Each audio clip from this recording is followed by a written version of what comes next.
I stood in the ballroom holding my late wife's necklace, the last reminder of her love, which I had given to my daughter Claire as a wedding gift.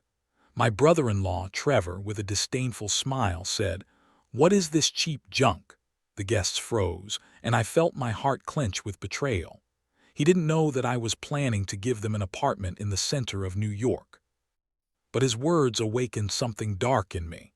I decided that justice would be mine, and it would be crushing. The ballroom glittered like a chandelier caught in a storm of light. Crystal droplets hung from the ceiling, casting fractured rainbows across the marble floor. I stood at the head table, my fingers brushing the velvet box in my pocket. The weight of it grounded me, a tether to her, my late wife Margaret, whose love still lingered in the diamonds I was about to give our daughter Claire. The room buzzed with chatter, glasses clinking, the elite of Manhattan swirling in their tailored suits and silk gowns. I cleared my throat and the noise dimmed. All eyes turned to me. "Tonight," I began, my voice steady despite the knot in my chest, "we celebrate Claire and Trevor, my daughter, my pride." I looked at Claire, radiant in her white dress, her eyes fixed somewhere past me. "This is for you, sweetheart." I opened the box, revealing the necklace, a cascade of diamonds that caught the light like stars. "It was your mother's, her love now yours." The room sighed, a collective breath of awe. I stepped toward Claire, the necklace dangling from my fingers. Then Trevor, my new son-in-law, leaned forward, his lips curling into a smirk. "What's this, James?" "Some cheap trinket from a pawn shop." His voice cut through the hush, sharp and mocking. Laughter rippled from a few guests, quickly stifled. My hand froze midair. The diamonds trembled. I looked at Claire, waiting for her to speak, to defend the gift, to defend me. She stared at the table, her fingers twisting the edge of her napkin. Silence. My chest tightened as if the air had turned to glass. Trevor waved a dismissive hand, knocking the velvet box from my grasp. It hit the table with a dull thud, the necklace spilling out, its stones glinting like tears on the cloth. "Really, James?" Trevor drawled loud enough for the room to hear. "You could have at least sprung for something new." More laughter, bolder now. My face burned, not from shame, but from a rage I hadn't felt in years. I'd planned to announce the apartment, a penthouse on the Upper East Side, my wedding gift to them. But Trevor's words, his sneer, woke something cold and deliberate inside me. I straightened, forcing a smile. "Enjoy the evening," I said, my voice calm, betraying nothing. I turned, ignoring the pitting glances, the whispers trailing me like shadows. The marble floor echoed under my steps as I crossed the ballroom, each one heavier than the last. I pushed through the double doors, the cool night air hitting my face like a slap. In the car, I gripped the steering wheel. The city blurring past, neon signs, honking taxis, a world that didn't care. The necklace wasn't just a gift. It was Margaret's heart, the last piece of her I could give. Claire's silence hurt more than Trevor's cruelty. How had I misjudged them so badly?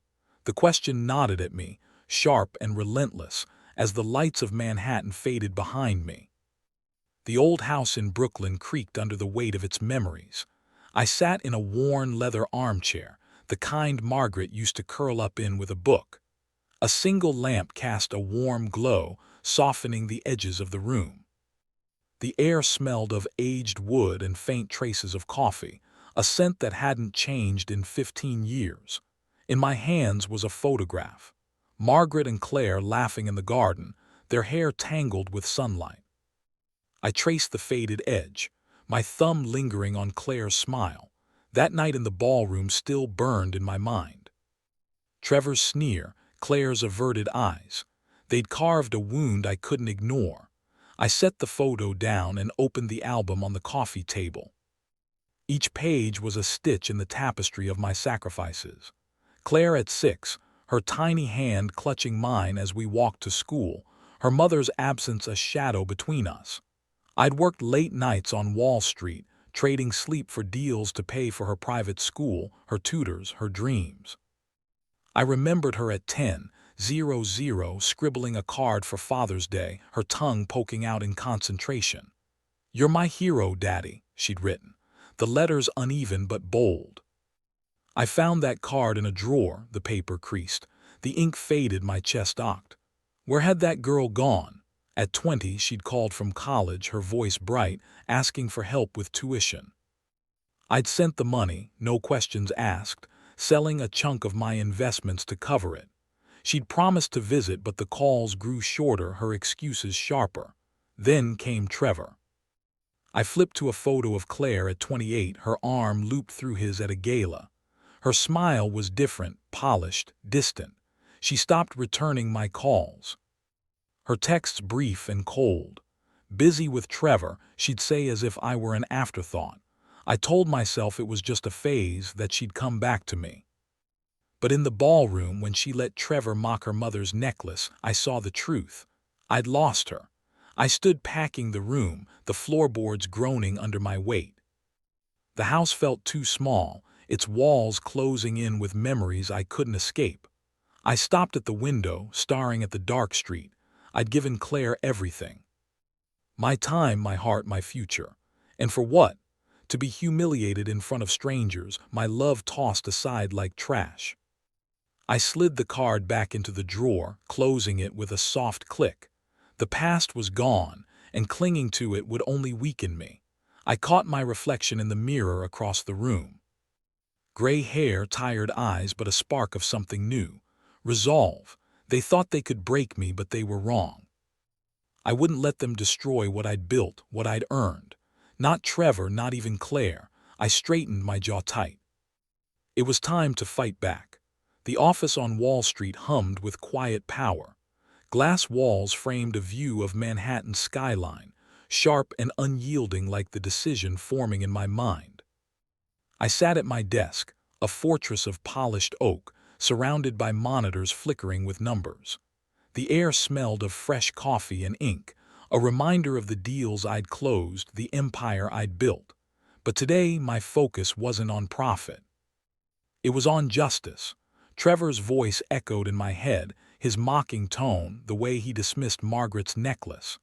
Claire's silence was worse, a betrayal that cut deeper than words. I'd spent years forgiving her distance, excusing her choices. No more. I opened a drawer and pulled out a photo of her taken at her college graduation. Her smile was wide, unguarded. I stared at it for a moment, then slid it back, shutting the drawer. Sentiment wouldn't help me now. I picked up the phone and dialed an old friend, Jack, a man who knew the underbelly of this city's financial world. "Jack," I said when he answered, "I need information on Trevor Cunningham. His deals, his partners, his weaknesses." Jack chuckled, unsurprised. "Give me a few days, James. You sure about this?" I paused, my grip tightening on the receiver. I've never been more sure. Hanging up, I turned to a stack of reports on my desk. Trevor's name appeared in a few, his latest ventures, risky bets on volatile markets. His ambition was his strength, but also his Achilles heel. I grabbed a pen, underlining names of his key investors, men I'd known for decades, men who owed me favors. My pulse steadied, a calm settling over me. This was my domain, and Trevor was about to learn what it meant to cross me. I opened a notebook, jotting down a plan. First, I'd map his network, every deal, every handshake. Then I'd find the cracks, the leverage points. A missed payment here, a whispered doubt there. I'd built my career on precision, and this would be my masterpiece. My pen moved faster, the ink bold against the page. I allowed myself a small smile. Trevor thought he was untouchable. He'd soon regret that arrogance. Standing, I walked to the window, the city sprawling below. The chaos of Manhattan felt distant, irrelevant. For the first time in days, I was in control. I gathered a file, documents, names, a blueprint of Trevor's world, and tucked it under my arm. As I left the office, the weight of the folder was a promise. Trevor would pay, and Claire would see the cost of her choices. I stepped into the elevator, my reflection sharp in the polished doors. This was only the beginning. The cafe on Manhattan's Lower East Side was a cramped haven of chipped mugs and steamed-up windows. I sat in a corner booth, the leather seat creaking under me as the scent of burnt coffee mingled with the damp chill from the street. Across the table, a private investigator named Carl slid a worn briefcase onto the table. His fingers stained with nicotine unlatched it with a click. "You wanted dirt on Cunningham," he said, his voice low, growly. "Here it is." I opened the folder he handed me. Pages of financial records, emails, and grainy photos spilled out, each marked with red ink, accusations of shady deals, unreported losses, and whispers of fraud. Trevor's ambition had led him to risky ventures, bets that could collapse with one wrong move. My eyes lingered on a photo. Trevor shaking hands with a man I recognized, a hedge fund shark known for cutting ties at the first sign of trouble. "He's overextended," Carl said, tapping the page. "One push and he's done." I nodded, my pulse quickening. This was the key I'd been searching for. But as I scanned the documents, a line caught my eye, an email where Trevor dismissed Claire's concerns about their finances. "Don't worry, darling." He'd written, "Your father's money will always bail us out." My stomach twisted. Claire, my daughter, reduced to a pawn in his game. I closed the folder, my fingers tight around its edges. Trevor's arrogance would be his downfall, but Claire's complicity stung worse than I'd expected. Later that afternoon, I stood outside their Upper East Side apartment, the doorman nodding as I entered. The elevator hummed, carrying me to their penthouse. Inside, the air was thick with the scent of lilies and polish, the kind of sterile luxury that screamed wealth but lacked warmth. Gilded mirrors lined the walls, reflecting the cold marble floors. Claire greeted me with a strange smile, her fingers fidgeting with a bracelet. Trevor lounged on a velvet sofa, a glass of whiskey in hand. "James," he said, his tone dripping with mock warmth, "always a pleasure." I'd come under the guise of a family visit, but my eyes were sharp, cataloging every detail. Trevor's casual arrogance, his arms slung over the sofa, his dismissive chuckle when I mentioned the wedding, confirmed the report's truth. Claire was quieter, her gaze darting between us. "How's work, Dad?" she asked, her voice thin. I smiled, keeping my tone light, busy as always. But my attention snagged on a drawer half open beside her. Inside, I glimpsed the velvet box from the wedding. The necklace, Margaret's necklace, tossed aside like forgotten trinkets.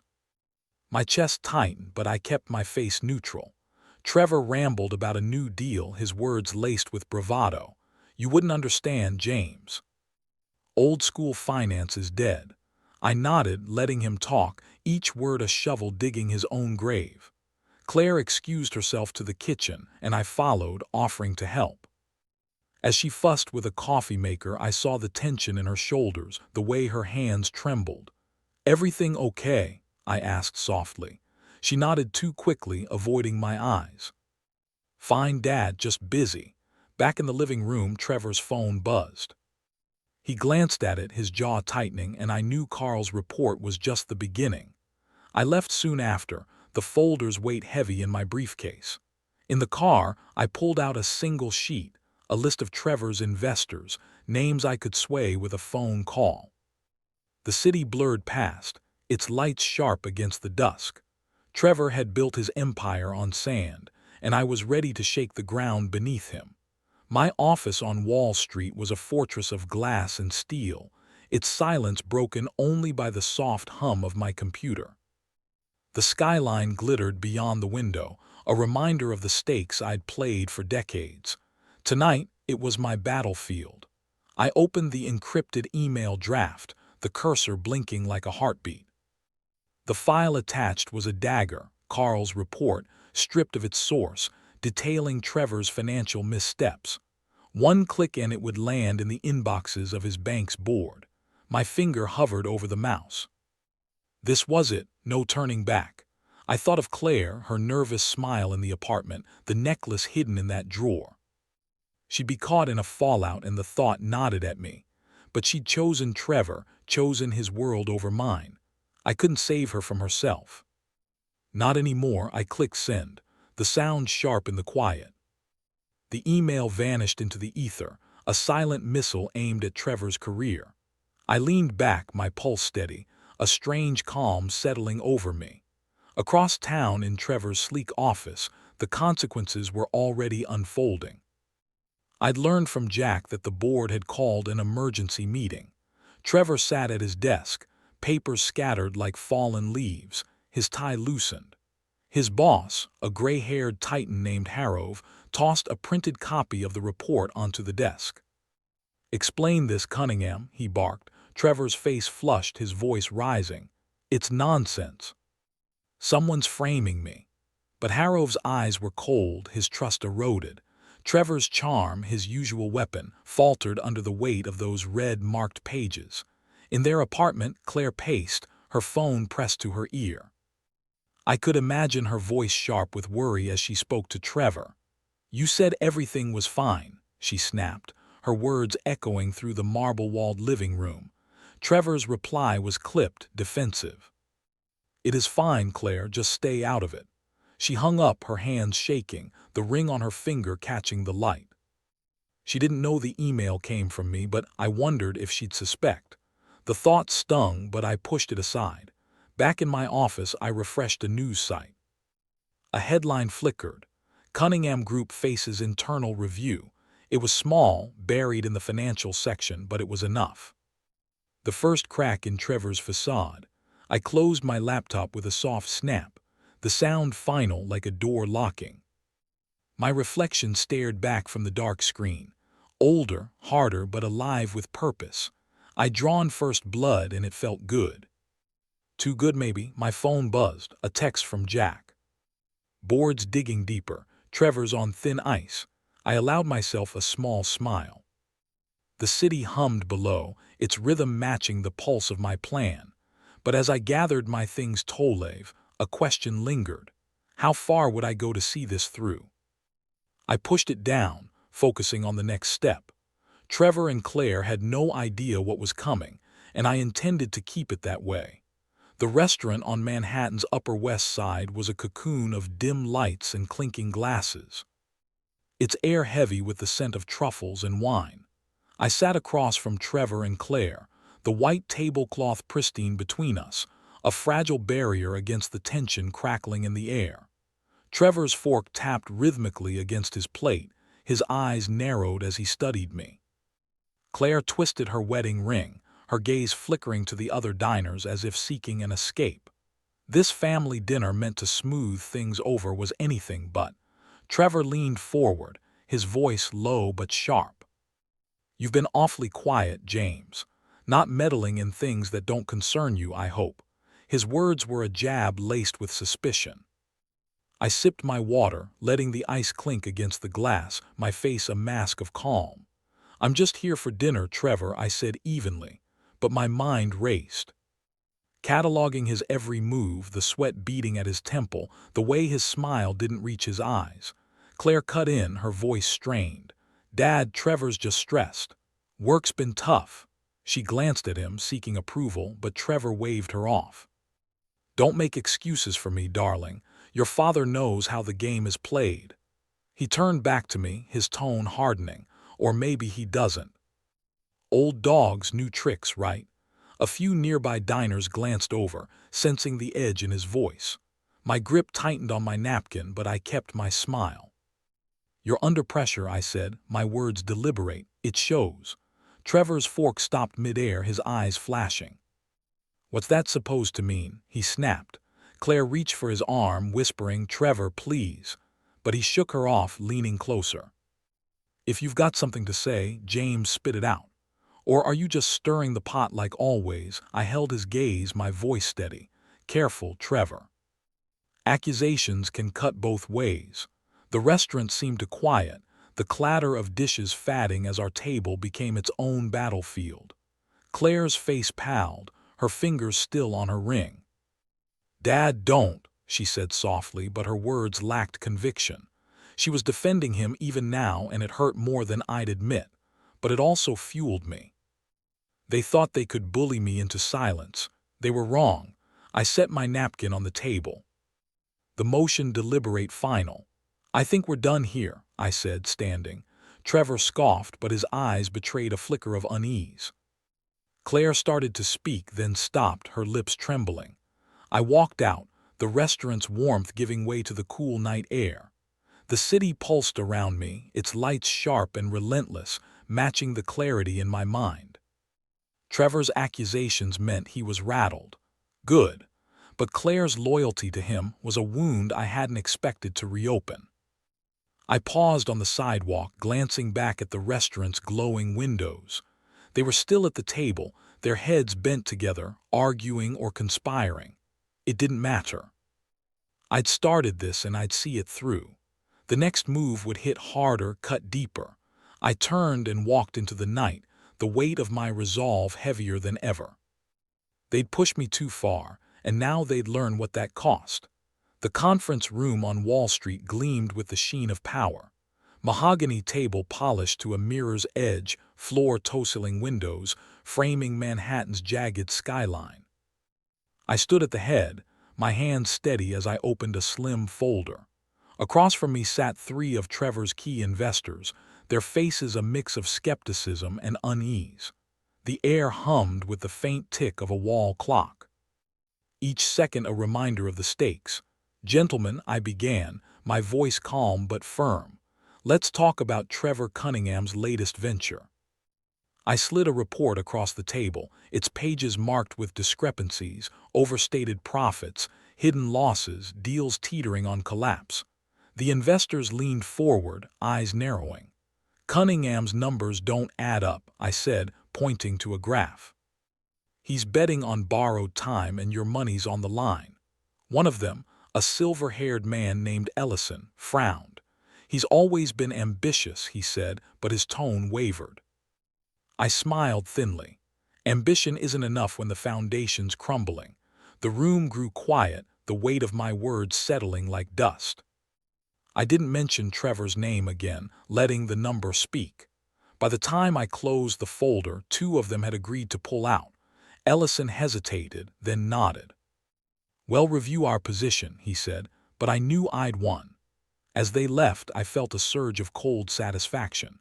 Trevor's empire was fraying and I was pulling the threads. Later that afternoon, I sat in a notary's office, a cramped space filled with the scent of ink and old paper. The notary, a wiry woman with sharp eyes, slid a document toward me.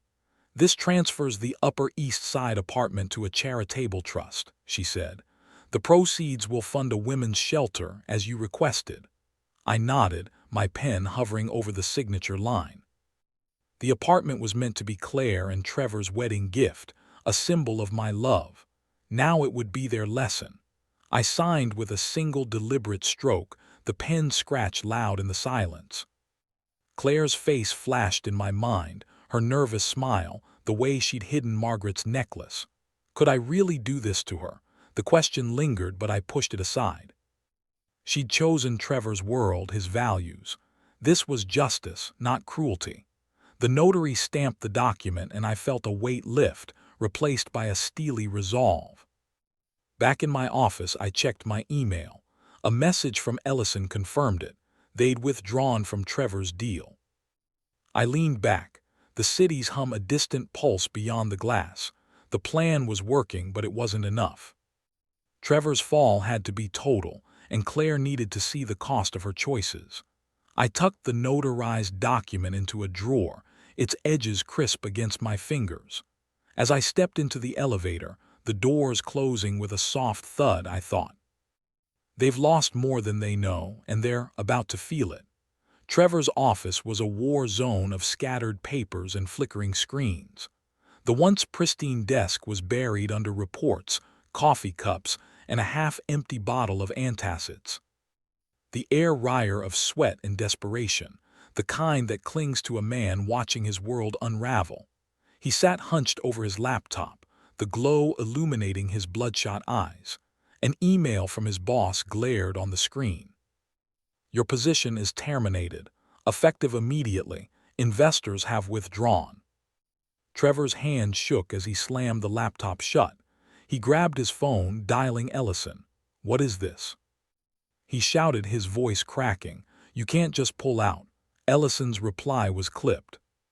"Final, the numbers don't lie, Cunningham. We're done." Trevor hurled the phone across the room. It hit the wall with a crack, the screen splintering. His chest heaved, his tie askew as he paced the office like a caged animal. "Someone's behind this," he muttered. "Someone's playing me."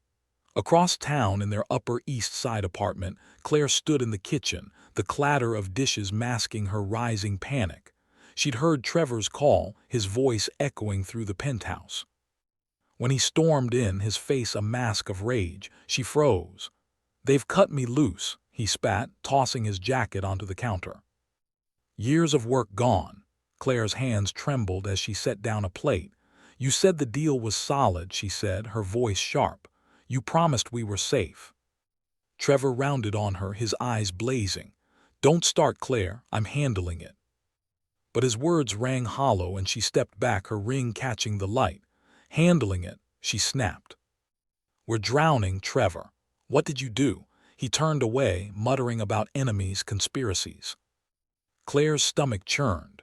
For the first time she saw him not as her protector but as a liability. "I sat in my Brooklyn home, the old armchair creaking under me, a tablet balanced on my knee." A news alert flashed. "Cunningham Group collapses amid investor exodus." I read it twice, savoring the words. Trevor's empire was in ruins, just as I planned. My fingers brushed the edge of a photo on the table. Claire as a child, laughing in my arms. The victory felt sharp, but it cut both ways. She was hurting and part of me ached for her. Yet she'd made her choice. I closed the tablet, the screen going dark. Trevor's fall was spectacular, but it was only the beginning. Claire still clung to him, blind to the truth. The next step would hit closer, force her to see what she'd lost. I stood, the house quiet around me, its familiar creaks of comfort. The city waited outside, its lights beckoning. I had one more move to make, and it would change everything. The morning was gray, Manhattan's skyline muted behind a veil of clouds. I stood in my office, the phone pressed to my ear as I finalized the delivery. "Make sure the letter reaches Claire Cunningham by noon," I told the courier service, my voice steady. "It's urgent." The notarized document, sealed in a thick envelope with a wax stamp, was my final gift to her. Not the apartment she'd expected, but a lesson in consequences. The proceeds from its sale now funded a shelter in Margaret's name. Claire needed to know. I hung up, my fingers tracing the edge of my desk. The decision to sell the apartment had been cold, calculated, but it carried a sting. Claire's face at the wedding, her silence as Trevor mocked the necklace, flashed in my mind. She'd chosen him, but she was still my daughter. Could I forgive her? The question lingered unanswered as I watched the city pulse below. In their apartment, Claire answered the door, her hair pulled back, eyes tired. The courier handed her the envelope, its weight surprising her. She tore it open, the wax seal crumbling under her fingers. The letter inside was formal, stark. The apartment, her dream home, had been sold. The funds were gone, donated to charity. Her breath caught, the paper trembling in her hands. "No," she whispered, sinking onto a chair. The room felt smaller, the gilded mirrors mocking her. She called Trevor, her voice shaking. "Dad sold the apartment," she said, the words choking her. "It's gone, Trevor." "All of it?" He stood across the room, surrounded by half-packed boxes, their belongings spilling out like a wound. "Your father," he sneered, tossing a shirt into a suitcase, always pulling strings. But his bravado was thin, his hands unsteady. Claire clutched the letter, her eyes burning. "This is your fault," she said, her voice low, fierce. "You pushed him too far." Trevor turned away, silent, and Claire felt the ground shift beneath her. The apartment, their status, their future. It was slipping away. She stared at the letter, her father's signature sharp against the page. She'd ignored his love, dismissed his sacrifices, and now she was paying the price. The realization was a blade cutting deep. I sat in my office. A news alert on my phone. Cunningham couple faces eviction amid financial ruin. The words were cold, final, but they didn't bring the joy I'd expected. Claire's pain was real and it mirrored my own. Yet justice demanded balance and I'd given it. I stood, gathering my coat, the weight of my choices heavy. They'd come to me soon, broken, desperate. But would I listen? The question hung in the air as I stepped into the elevator, the doors closing like a curtain on the past. The Brooklyn house stood quiet under the weight of dusk, its weathered brick glowing faintly in the fading light. I was in the living room, the old lamp casting a soft halo over the worn rug when the doorbell rang. Its chime cut through the silence, sharp and unwelcome. I knew who it was before I opened the door. Trevor and Claire stood on the stoop, their faces gaunt, their clothes rumpled as if they'd been worn too long. The city's hum was distant, leaving only their ragged breathing to fill the space. "James," Trevor started, his voice stripped of its usual swagger. "We need to talk." Claire clutched his arm, her eyes red, her cheeks streaked with tears. I stepped aside, letting them in, my expression unreadable. The air grew heavy as they shuffled into the room, their desperation a palpable thing. I gestured to the couch, but they stood shifting like cornered animals. "We've lost everything," Trevor said, his hands clenching. "The apartment, my job, our savings gone." He forced a weak smile as if charm could still save him. "You've got the means, James. Help us, please." His words were a plea, but they carried a trace of entitlement, as if I owed him salvation. I leaned against the armchair, my arms crossed, silent. Claire stepped forward, her voice breaking. "Dad, I'm so sorry." She sank to her knees, her hands trembling. "I didn't mean for this. I should have stood up for you, for Mom's necklace. Please don't turn us away." Her sobs echoed in the room, each one a knife to my chest. I saw the little girl who'd once clung to me, but I also saw the woman who'd chosen Trevor's world over mine. I straightened, my voice steady, cold. "You made your choices, both of you." Trevor mocked what mattered most. Claire stood by and let him, her head dropped, her shoulders shaking. Trevor opened his mouth, but I raised a hand. "No more excuses. You built this ruin, live in it." The words were heavy, final, like stones dropping into a still pond. I turned toward the door, my steps deliberate. "Leave," I said, pulling it open. The night air rushed in cool and sharp. Trevor's face twisted, a mix of anger and defeat, but he took Claire's arm, guiding her out. She looked back, her eyes pleading, but I held firm. The door closed with a soft thud, the sound reverberating in my chest. I stood alone, the lamp's glow flickering. Outside, I stepped onto the porch, the stars faint above the city's glow. The weight of their pleas lingered, but so did the clarity of my resolve. I torn down their world just as they tried to tear down mine. Justice was served, but the cost was real. As I gazed at the sky, a question stirred. What now? The answer wasn't clear, but the night seemed to hold a promise, one I wasn't ready to name. The office on Wall Street was bathed in morning light, the sun slicing through the glass walls to warm the polished oak desk. I sat with a stack of documents before me, their pages crisp, their purpose clear. The lawyer across from me, a woman with a no-nonsense gaze, slid a pen my way. "This establishes the Margaret Wilson Foundation," she said, her voice brisk. "Your donation will fund shelters and scholarships for years." I nodded, the weight of the moment settling over me like a mantle. I signed each page, the pen scratched a quiet rhythm. The sum was substantial. Millions carved from my fortune, a fortune I'd once dreamed of passing to Claire. But this felt right, a way to honor Margaret's love, her strength. The foundation would carry her name, a beacon for those in need, a legacy untouched by Trevor's greed or Claire's betrayal. My hand paused on the final signature, a flicker of doubt surfacing. Was this enough to close the wound? The lawyer gathered the papers, her smile professional but warm. "Margaret would be proud," she said, and I felt a lump in my throat. I glanced at the photo on my desk. Margaret and Claire laughing in a garden long ago.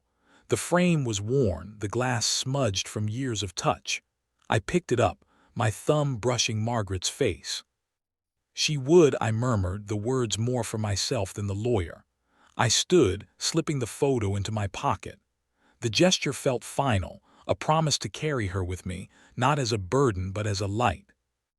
My phone buzzed. A confirmation from the Foundation's director thanking me for the transfer. I skimmed it, my chest loosening. The city sparkled beyond the window, its chaos softened by the morning's glow. For the first time in months, I felt free. As I gathered my things, my fingers brushed an envelope in my coat pocket. Claire's handwriting stared back, the letter unopened, delivered days ago. I hadn't read it, hadn't wanted to. Her apologies, her regrets. They couldn't undo the past, yet the weight of it tugged at me, a reminder of the girl she'd been. I left the office, the envelope still in my pocket, my steps light but purposeful. The city waited, and I had one last place to go, one last truth to face. The cemetery was a quiet sea of stone, the air thick with the scent of damp earth and fallen leaves. I stood before Margaret's grave, the granite cool under my fingers as I traced her name. The replica of her necklace rested in my palm, its diamonds catching the gray light of the overcast sky. I'd had it made after the wedding, a way to keep her close without clinging to the original, now lost to Claire's indifference. This moment was for us, for the love we'd built. "Margaret," I said softly, kneeling. "I did it, I protected what we had." My voice was steady but my chest ached. "Trevor's gone, his empire dust. Claire, she's learning, but it's not enough." I paused, the wind stirring the leaves at my feet. "You always said to stand tall, to fight for what's right. I hope I made you proud." The words felt like a prayer, a release. I set the necklace on the grave, its stones glinting against the stone. It was a farewell, not to Margaret's memory, but to the pain I'd carried. The act was simple, but it freed something deep within me. I straightened, my gaze lingering on the headstone. The years we'd shared, the laughter, the quiet nights, they were untouched by the chaos of these months. That was my victory. My hand slipped into my pocket, brushing the unopened letter from Claire. I pulled it out, the paper creased, her handwriting a ghost of the child she'd been. Part of me wanted to read it, to hear her voice, her regrets. But I didn't need her words to know the truth. She'd chosen her path, and I'd chosen mine. I tucked the letter back unopened, a silent refusal to let her pain tether me again. I turned, walking down the path. The crunch of gravel under my shoes, a steady rhythm. The cemetery faded behind me, its silence giving way to the distant hum of the city.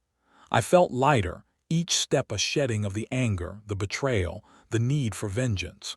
Justice had been served, not with cruelty but with purpose. Margaret's love, her strength, lived on in the Foundation in me.